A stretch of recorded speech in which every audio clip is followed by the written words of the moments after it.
जर्मनीमा पढ्न वा रिसर्च गर्न चाहनेहरूका लागि एउटा एकदमै राम्रो अवसर छ है, डिएडी छात्रवृत्ति।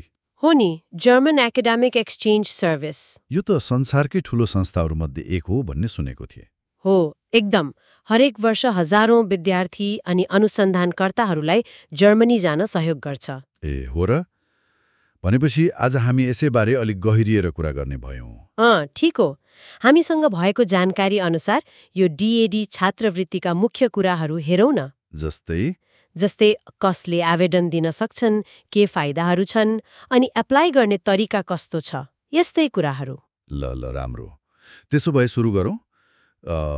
कसले एप्लाई गर्न पाउँछन् त यो? हेर्नुहोस्, खासमा त यो स्नातक सकेकाहरू मतलब ग्रेजुएट्स, अनि विद्यावारिधि गर्दै गरेका विद्यार्थीहरू डक्टरल स्टुडेन्ट्स, पीएचडी गर्नेहरू हो, अनि पोस्ट डक्टरल अनुसन्धानकर्ताहरू, यिनीहरू मुख्य हुन्। मुख्य चाहिँ यिनीहरू भए। तर अरू पनि छन्, जस्तै इन्टर्नशिपको लागि पनि छ, मास्टर डिग्रीको लागि पनि। मास्टर डिग्रीलाई नै छ?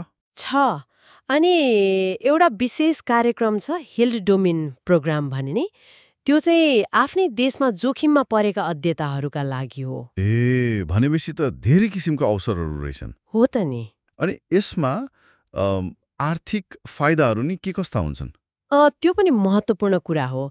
मास्टर डिग्रीका लागि विशेष कार्यक्रमहरू छन्, खास गरी विकासोन्मुख देशका विद्यार्थीहरूका लागि। जस्तै स्टेम मतलब विज्ञान, प्रविधि, इन्जिनियरिङ, गणित यतातिर, अनि इपोस भन्ने पनि छ। इपोस त्यो के हो? त्यो विकास सम्बन्धित स्नातकोत्तर कोर्सहरू हो।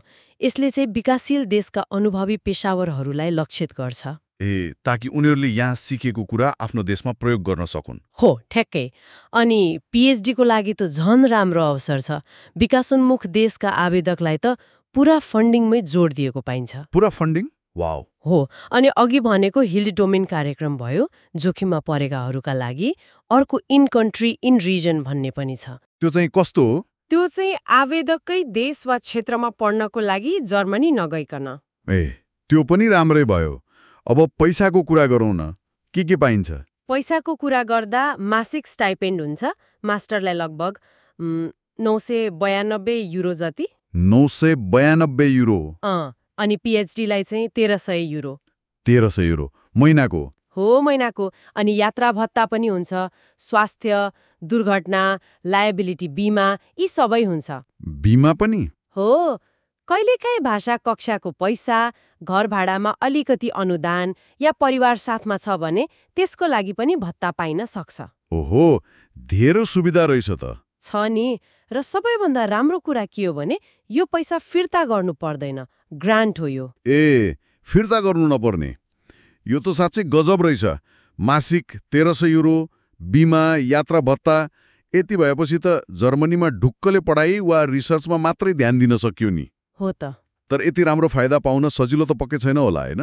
प्रतिस्पर्धा त हुन्छ होला नि? प्रतिस्पर्धा त हुन्छ नै। कस्तो योग्यता चाहिन्छ त आवेदकमा? अनि आवेदन कसरी दिने, प्रक्रिया के छ? योग्यताको कुरा गर्दा अब राम्रो शैक्षिक नतिजा त चाहियो नै। एकदमै। पढाइमा राम्रो हुनै पर्यो। हो।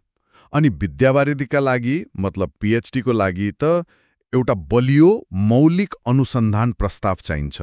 त्यो महत्त्वपूर्ण हुन्छ। Research proposal. अनि भाषा कार्यक्रम अनुसार कि त अंग्रेजी कि त जर्मन भाषामा राम्रो दखल हुनुपर्छ। उमेरको केही छ, यति उमेरसम्म मात्रै पाइने भन्ने? खै, उमेरको त्यस्तो कडा नियम त प्राय हुँदैन।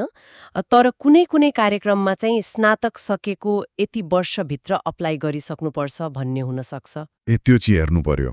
हो, त्यो चाहिँ कार्यक्रम अनुसार फरक पर्छ। आवेदन दिनलाई पहिला डिएएडी स्कलरशिप डेटाबेसमा जानुपर्छ। वेबसाइटमा? हो, वेबसाइटमा।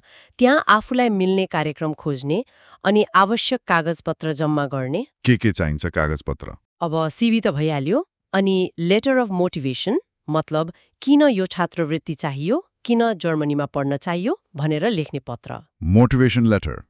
हो। अनि सिफारिस पत्र, लेटर्स अफ रेकमेन्डेसन, शैक्षिक ट्रान्सक्रिप्ट, सर्टिफिकेटहरू, भाषा जानेको प्रमाण, यी सब तयार पारेर डिएएडीको अनलाइन पोर्टलबाट पठाउने हो। अनलाइनबाटै? हो, अनलाइनबाटै।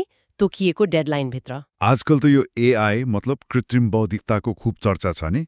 आवेदन लेख्दा एआई को मद्दत लिन मिल्छ कि मिल्दैन?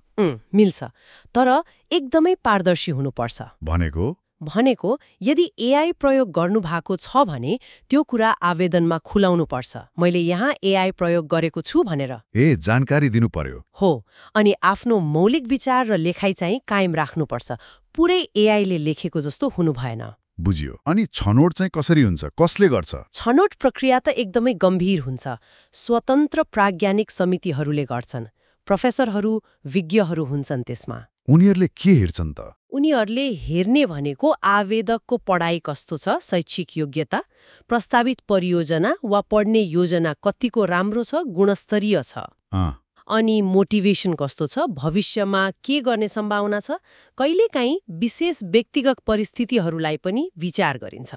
धेरै कुरा हेर्दा रहेछन्। डेडलाइन चाहिँ? हरेक छात्रवृत्तिको डेडलाइन फरक हुन्छ, त्यसैले त्यो डाटाबेस चाहिँ सधैँ हेरिरहनुपर्छ, अपडेट भइरहन्छ। एकदमै महत्त्वपूर्ण कुरा हो। अनि एउटा व्यवहारिक कुरा चाहिँ के ख्याल गर्नुपर्छ भने जर्मनीका केही राज्यहरू छन्, जस्तै बाडन-वुर्टम्बर्ग।